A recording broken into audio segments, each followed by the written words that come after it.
your goal throughout your wrestling career, as you've beautifully put, was to work so hard that you pass out on the mat, right? That you would be carried off the mat. So you never did successfully that's one of the ways you failed in your careers. You've never worked so hard that you've passed out.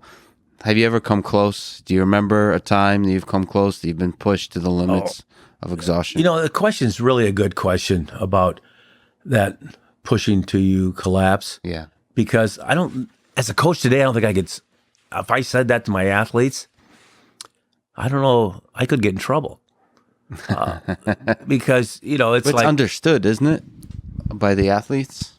Yeah, they understand it, but the outside might not understand it, because it's almost like, what do you mean?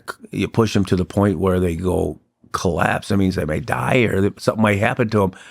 And that's dangerous. That's dangerous. We can't have our kid in that type of atmosphere, but it's something that's highly unlikely that's going to happen. But I'm going to tell you, there's many times in a practice where I had pushed myself to all of a sudden the whistle blew or it was time to stop.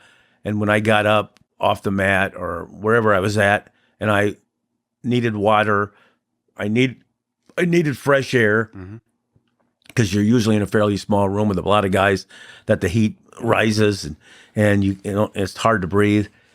And that I can remember, and I stayed a lot of times not by the door, at the far end of the room. I can remember walking from the far end of the room to that door. And I can remember, am I going to make it the next step? Am I going to make it the next step? Yeah. I need air. I need water. I need oxygen. I need to get out of here. It didn't happen often, but I can recount 4 or 5 times in my career that I pushed myself to that level where I thought I was going to maybe go out, but every step I was dizzy.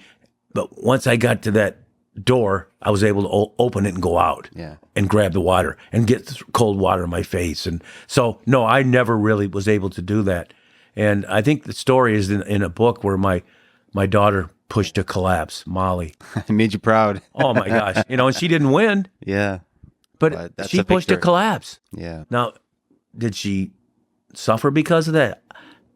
Well, she didn't get to go to the next event because she had to qualify. But I think it probably helped her too, realizing, because she was winning the race and she was beating people she normally never pushed, but she was at a new level that she had never been before, and she only needed about 5 feet to finish. And it was just one of those things that I bet there was a lot of learning that she did there, and it probably made her realize that she could be better. But she had to hold up, though.